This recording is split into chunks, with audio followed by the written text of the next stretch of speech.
salut les potos, j'espère que vous allez très bien. Salut à tous nos abonnés, salut à tous les amoureux du football. Alors les potos Viking débrief connaisseurs connaît, je vous souhaite encore de passer un agréable week-end sportif, un agréable week-end enrichi en émotions sportives. Alors les potos, vous le savez tous, la semaine dernière, nous avons vécu de très grandes émotions footballistiques concernant les différents derbys qui ont eu lieu dans tous les grands championnats européens. Alors c'est reparti encore pour un autre week-end sportif. Alors les potos, comme vous le savez tout à l'heure, au sommaire du jour, nous allons débriefer la rencontre qui vient de s'achever entre Leicester et Arsenal Football Club et aussi entre Elche et le Real de Madrid. Mais les potos, comme vous le savez, comme je le sais, le temps de vous permettre de bien vous installer dans vos différents canapés, on se dit juste après le générique. À tout à l'heure.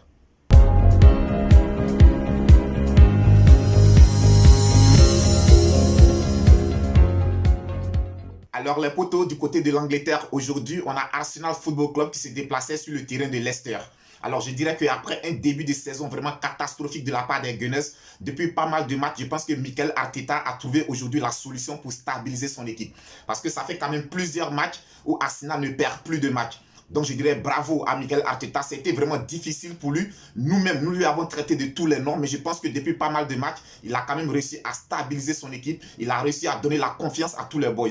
Moi je dis bravo à Mikel Arteta, parce qu'aujourd'hui se déplacer du côté de Leicester, c'est pas chose facile. On l'a vu, les potos, on l'a vu la semaine passée, le déplacement de Manchester United du côté de Leicester, on l'a vu, ils ont perdu 4-2. Mais Leicester est une équipe très redoutable à domicile. Raison pour laquelle aujourd'hui je suis très content des choix des hommes effectué par Mikel Arteta. Le fait aujourd'hui d'avoir associé en attaque Pierre-Emerick Aubameyang à Alexandre Lacazette, je pense que Mikel Arteta ne pouvait pas faire mieux que cela. Parce que l'expérience de ces deux personnes, de ces deux boys aujourd'hui ont permis de pouvoir gêner la défense de Leicester. On sait que la défense de Leicester est une défense qui est difficilement prenable. C'est vrai qu'ils n'ont pas marqué, mais leur expérience aujourd'hui a permis de pouvoir inquiéter un tout petit peu cette défense de Leicester. Moi je dis bravo à Mikel Arteta d'avoir fait ce choix. Aujourd'hui il a évolué en 4-4-2. Au milieu des terrains, en évoluant avec 4 milieux de terrain, il a tout de suite permis de pouvoir bloquer l'un des meilleurs duos au niveau du milieu de terrain dans le championnat anglais qui sont James Maddison aujourd'hui et Tielemans. On le sait, ces deux boys qui sont vraiment très dangereux, qui sont des pourvoyeurs de ballons au niveau de l'attaque. Aujourd'hui, en évoluant en 4-4-2, je pense que Mikel Arteta a permis de pouvoir empêcher ces deux gens de pouvoir s'exprimer. Moi, je dis bravo à Mikel Arteta. Alors, aussi le plan défensif, Arsenal a retrouvé une assise défensive vraiment solide. Arsenal n'encaisse plus trop de buts comme c'était le cas en début de saison. Et cela, je dirais que c'est grâce à son rempart, c'est grâce à son portier.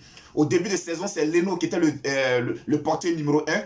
Mais depuis qu'on a changé Leno, aujourd'hui, on a Ramsdale qui est devenu le portier numéro 1. Je pense que Ramsdale aujourd'hui, n'eût été aujourd'hui la grande classe de Ramsdale, je pense que Arsenal serait quand même revenu de Leicester avec un match nul. Je dis bravo à Ramsdale qui nous a sorti des ballons très chauds, qui nous a vraiment fait des arrêts de grande classe, des arrêts de grand portier. Je dis bravo à Ramsdale. Alors aujourd'hui, au niveau du milieu de terrain, le retour, comme je le disais toujours les potos, le retour aujourd'hui de Thomas Partey a permis d'équilibrer ce milieu de terrain d'Arsenal, a permis de rassurer les jeunes gens, tels qu'aujourd'hui, quand tu regardes aujourd'hui des jeunes gens au niveau du milieu de terrain d'Arsenal déroulé, ben, tu sens qu'il y a de l'assurance, ce sont des boys qui ont gagné en confiance. Aujourd'hui, Sim Soroy aujourd'hui a gagné en confiance, il ne fait que enchaîner des bonnes performances, il ne fait que marquer des buts. Je pense que cela est dû au retour des cadres. Donc moi je dis bravo. Aujourd'hui, l'équipe d'Arsenal vraiment a été très disciplinée tactiquement. On a vu une équipe d'Arsenal qui a resserré les rangs, qui n'a pas laissé d'espace entre les joueurs. Les rangs étaient très restreignts sur le plan tactique. En tout cas, il y a une très grande discipline tactique. Je pense que la victoire d'Arsenal aujourd'hui, c'est grâce à sa discipline tactique. Alors, sur le plan défensif, on a vu le latéral droit d'Arsenal aujourd'hui. Le latéral droit, Tomiyasu. On a vu Tomiyasu passer placement très intelligent aujourd'hui, qui ne faisait que coulisser depuis sa position. Il coulissait jusqu'au milieu de terrain, jusqu'en défense, pour boucher les espaces laissés entre les défenseurs, empêchant ici les attaquants de Leicester de pouvoir exploiter ces espaces-là. Donc, le fait de pouvoir coulisser, c'était vraiment des placements très intelligents, très judicieux de la part de Tomiyasu. Aujourd'hui, empêchant ici les attaquants de Leicester de pouvoir exploiter les lignes qui étaient laissées entre les défenseurs d'Arsenal. Donc, moi, je dis bravo à Tomiyasu, en tout cas, qui a été vraiment excellent aujourd'hui, qui nous a sorti un très gros match. Aujourd'hui, quand nous regardons Jimmy Vardy, on le sait tous les potos, Jimmy Vardy est un joueur qui adore prendre la profondeur. Jimmy Vardy est un joueur qui adore se positionner entre les défenseurs. Et chaque espace laissé entre les défenseurs est une occasion de but pour lui.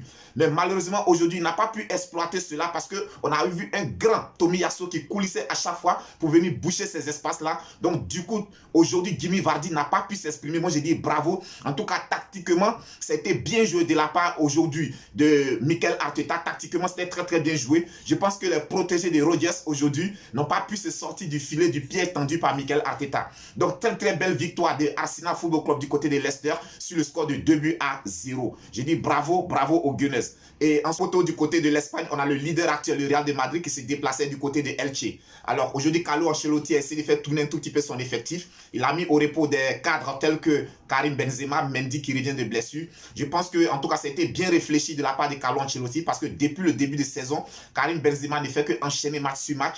Donc je pense qu'il avait quand même besoin d'un tout petit peu de repos. Je pense que ça lui fera du bien pour les rencontres à venir. Et bien, alors, le Real de Madrid, malgré la mise en repos des cadres, je pense que le Real de Madrid aujourd'hui, on peut dire c'est une équipe vraiment très solide dans tous les compartiments. Les potos, le Real aujourd'hui avec un Vinicius Junior encore hors pair, hors norme, est allé s'imposer du côté de Lecce sur le score de 2-1. À noter le doublé de Vinicius Junior. Je peux dire aujourd'hui, on a Marcelo qui a été titularisé. Bravo aujourd'hui à Carlo Ancelotti. Moi, je pense que c'était vraiment très bien réfléchi. C'est une très, très bonne manière de coacher son effectif, de gérer son effectif.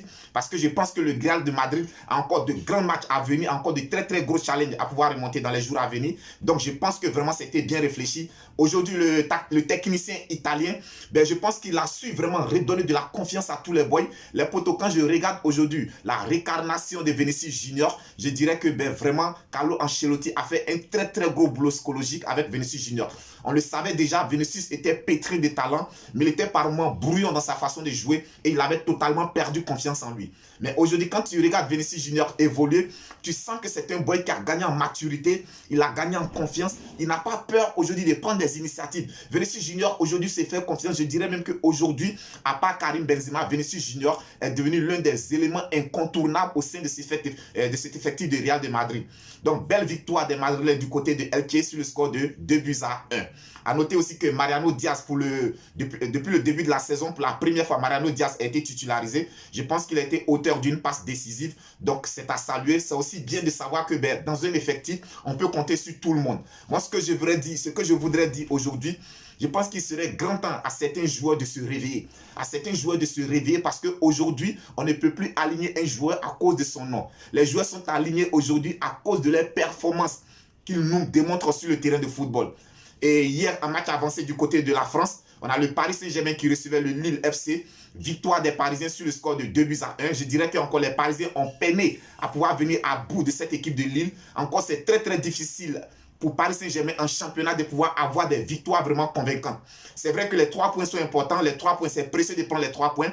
Mais aujourd'hui, je pense que Paris Saint-Germain se doit aujourd'hui vraiment de dominer le championnat français. Parce que quand on regarde au niveau de l'effectif, quand on regarde au niveau du budget, de la masse salariale, je pense qu'il n'y a pas mal. Alors, il serait grand temps que ces cadres du Paris Saint-Germain expriment cela sur le terrain.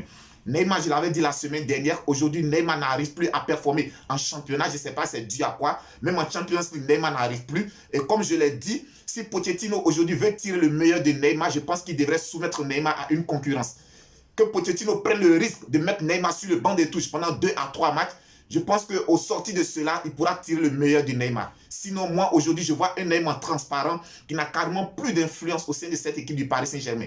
Donc, les potos, si tu n'es pas encore abonné à notre chaîne, ben, n'hésite pas à le faire. Abonne-toi, partagez, likez. Viking Débrief, connaisseur connaît. Nous serons toujours là au cœur des grands événements sportifs pour vous apporter les bonnes nouvelles. D'ici là, que Dieu vous protège, que Dieu veille sur vous. On se dit à très très bientôt pour une autre vidéo. Viking Débrief, connaisseur connaît.